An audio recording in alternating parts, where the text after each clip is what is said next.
Today I'm taking a look at the Got Friends Mini 500. Let's see what it's all about. I'm approaching this thing like it's an R22. Similar system, two-bladed teetering rotor system, semi-rigid. Turbine powered. Okay, so this thing in real life is actually known to be kind of a death trap. Had an unreliable Rotax engine.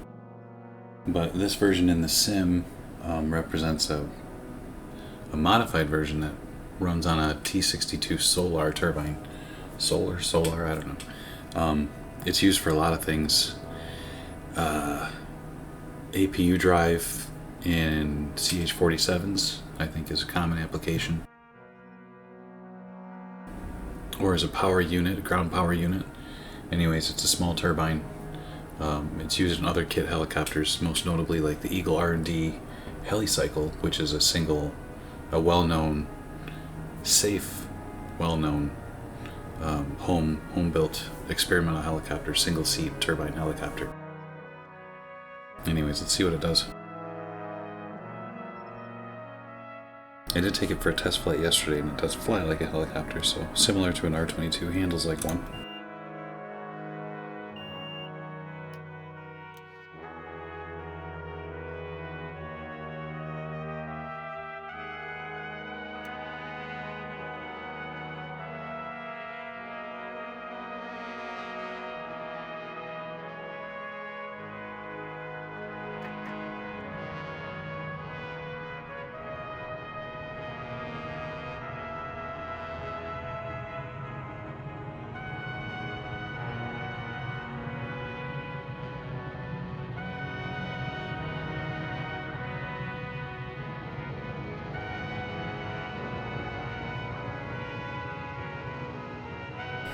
Looks like it kind of just does an auto start.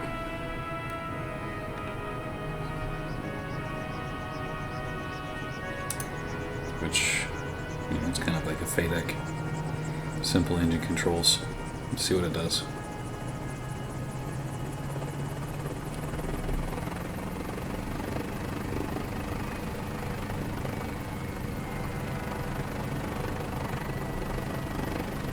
Sounds are good.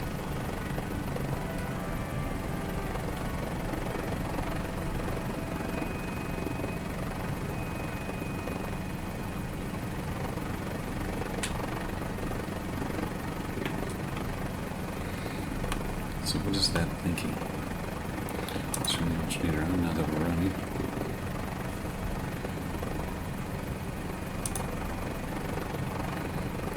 We're in Alt for our mode C transponder.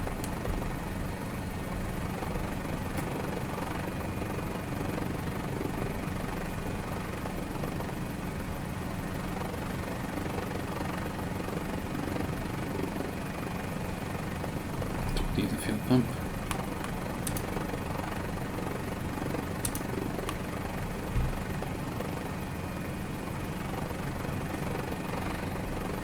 I think that looks good. Anyways, here at Ann Arbor, this is a good add-on airport, I like it. KARB.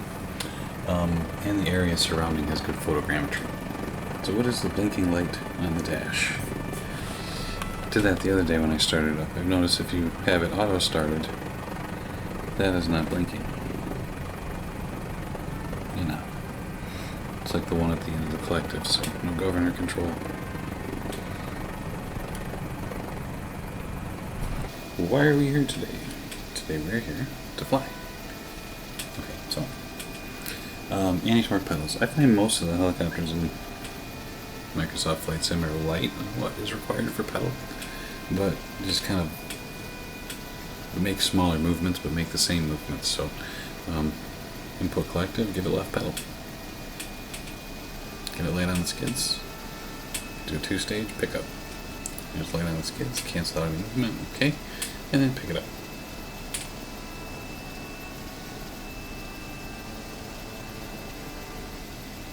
Anywho,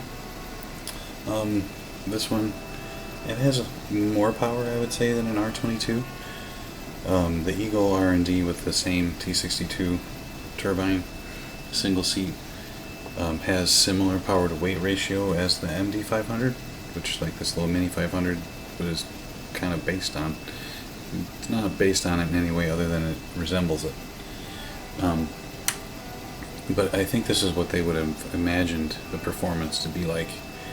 So, but I'm going to fly it like a two-bladed two-seater, like an R22 or like a KARB. So I'm in ground effect right now, below ETL, so I'm my 56% torque available, not a lot. So this thing still has a lot of power. But we'll do a takeoff run. It hovers like a helicopter. We'll do a takeoff run down the runway in ground effect until we achieve climbing speed at 55 knots. So we'll get it above ETL, and you'll see that it pitches back due to the transverse flow effect as you go through ETL. That's the wind changes the way it wants to go through the. We'll go down to the other end. The wind changes the way that it goes through the rotor disc, and it pitches it backwards. It wants to pitch nose up as you're going through ETL. So you have to counteract that with forward cyclic. I'm a little high here. I would say that I'm just out of ground effect right here, but I'm above ETL, so I'm enjoying that power bounce. You can see to get it back down I have to lower my collective, and that's the cushion of ground effect, is that as I get down into it, I don't really have to raise much collective until I start to settle. Well, there I am, about 50% torque. Now if I wanted to hover out of ground effect, let's just raise it up a little bit. What should happen is, now that I'm out of ground effect, I should basically slowly stop lifting, because I'm about 60%, which is more than is required for ground effect, but I should slowly stop ascending, and I should settle into a hover. Now this might be a problem with Microsoft's implementation, because all of the default helicopters do this, where it doesn't stop ascending. I didn't have to add any more collective, and I basically have to lower it back down to that same collective setting that I had in ground effect to stop the ascent. So it's hovering at the same amount of power in ground effect that it is out of ground effect, which is not correct. I should require a lot more power for an out of ground effect hover, which is what I'm doing right now. Anyways, descent rate, so now as you see I'm descending, so I have to input right pedal as I lower collective. And this descent rate right here, I'm going through my rotor watch. I should be in VRS, but I can slowly add collective and slow down the descent without having to get out of it. So yeah, I think that's an issue with the Solos flight model. Anyways,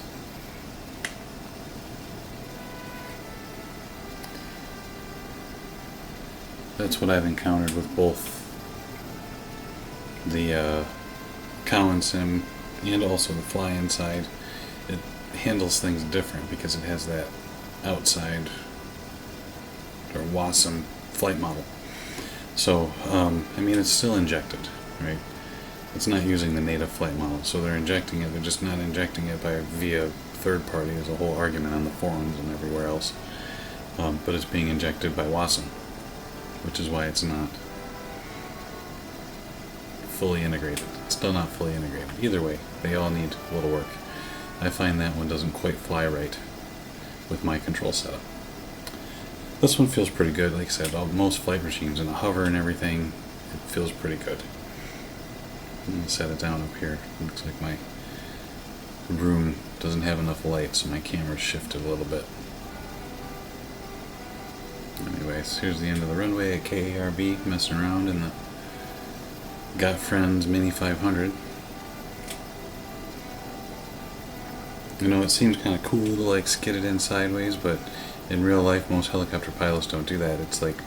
It's one more thing you have to worry about if you have an engine failure, not being aligned with the ground. So when you're hovering around and taxiing, you you keep your skids aligned with the ground, so if for some reason you have an engine failure and you have to set it down, it's one less thing you have to do. Align the skids. Alright, let's take it off down the runway. Alright, so we'll get it light on the skids, 2-stage pickup, stabilizer hover, and then we'll go. Should ask for clearance, but screw it.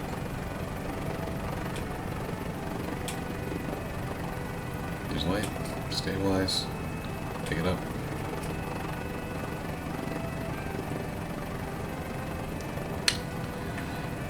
Yeah, I mean the model's pretty good here. Like most behaviors, it feels like a helicopter. It's pretty good. Alright, so we'll get it up here into a hover. I'll turn it on the runway, and then we'll see it. You do you lose a little bit of altitude as you first start dipping it forward. So if you don't make any collective input, you'll actually lose a little bit of altitude until you hit ETL. And then as you hit ETL, it wants to pitch up. So you gotta keep it nose forward. Alright, so here we are. Stabilize the hover.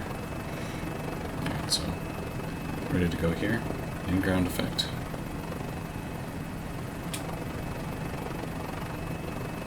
And I'll hold this collective setting, we won't change it for the whole takeoff. We'll get it. So we're not sinking, but we're not climbing. Alright, so here we are, 56.4. It's default. I didn't change any of the weights. So it's default 56.3. Anyway, so hand off the collective at this point, which I don't recommend in real life. But so I'm going to keep my hand on the collective, but we're not going to adjust it. So here we are in a ground effect hover. Maintain our heading. I'm going to dip it forward just a slight bit. You can see, losing a little bit of altitude. Maintain heading with the tail. Well, as I start to pick up speed, I pick up that altitude again. Alright, so now I have to push more forward. That's going through ETL right there. Transverse flow effect, wanting to pitch the rotor up. Keep it held nose forward so we don't climb until we hit 55 knots. This is usually our best climbing speed, but it is an R22 anyway, so we'll go for the same. So here's 50, 55 knots, and then we'll go ahead for our climb up.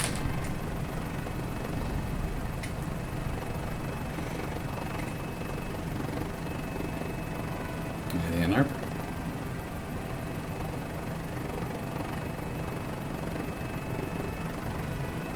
Don't hit the birds.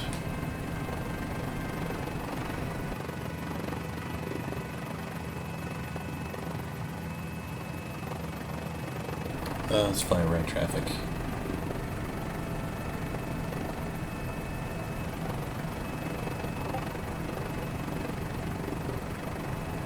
You see, haven't touched the collective. We're still climbing, so let's stop climbing. Still haven't touched the collective. But that'll get us about a 75 to 80 knot cruise. So if we're not climbing, try to find our attitude. There's our attitude.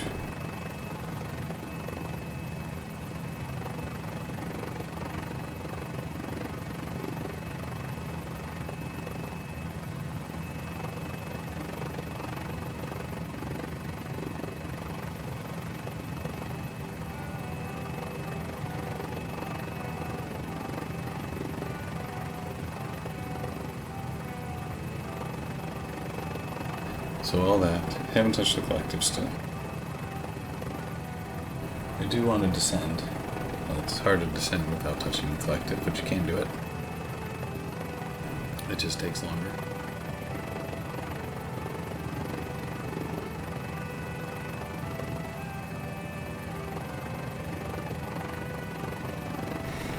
So what you really have to do is you have to slow down.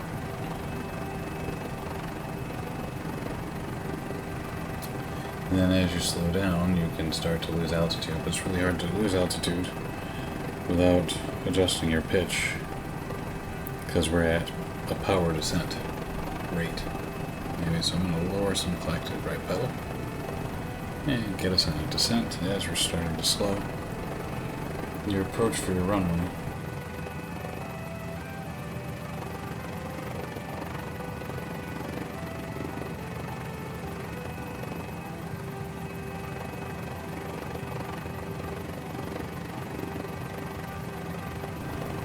should feel like a fast walk across the ground. So I'm a lower collective, right pedal. 60 knots is a good approach speed. 55 knots as well. Anything between 55 and 65 knots. And as we start to come in, I'm going to start adding collective. I know it seems counterintuitive, but collective in, left pedal. As we start to slow, you adjust that a little bit. Too much collective, so I'm going to take it back out. And slow it down as we go. Aiming for the numbers. Nose forward. And as we get slow, collective in, pedal in. Into ground effect. Yeah, and it's pretty good. There's the translating tendency with your left skid low.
It's pretty fast.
Not surprising that the trim ball is off.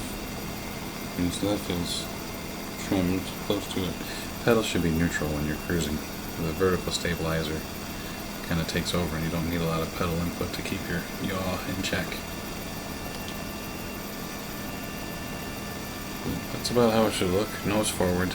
Not too much lean one way or the other. You do get controlled forces, but the helicopter should fly true. Of course, you can fly it in a crab, but you'll feel it. It'll feel a little off. The rotor disc is less stable when you're not trim. Right, so it doesn't respond the same. You can tell that you're out of trim when you're flying. A little bit right there, so the pedal put me back in trim. Anyways, there's the airport. So I'm on a lower collective and a pedal. And I'm going to start my descent. You just have to plan ahead. Be ahead of the aircraft.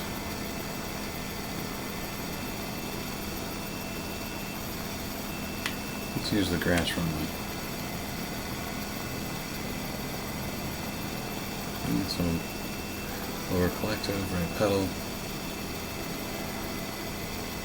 But you always want to go forward and down. You want to keep your forward speed up above ETL. So you start your descent around 65 knots. And then as you're approaching, you're really probably around 40 knots most of the descent. And then you start to slow to 20 knots for the last 100 feet or so. And you want to aim to be exiting ETL just as you're coming up on ground effect. And so here I'm coming down, forward and down, slowing. And then I'm going to start to arrest my descent with a little flare, pulling some collective, nose forward as we start to approach ground, and we settle right into ground effect. A little bit, I should be right at that 56-ish % torque. Which is where we were for a ground effect hover when we picked up. And there we are. There you go. With the dust effects and the frame rate.